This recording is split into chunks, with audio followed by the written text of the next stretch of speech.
కోవెల్లో ఊర్వశులైనా ఊరించే మేనకలైనా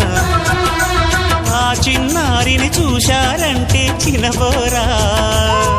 తన చెలికత్తెలుగా ఉంటే చాలని అనుకోరా ఏ కలలో లేదే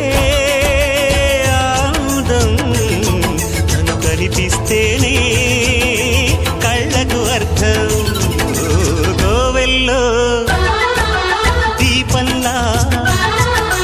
కావ్యంలో భావంలా తెలుగింటి కాంతరా తొలి సంజ కాంతిరా నా ఎదలో ఊయలు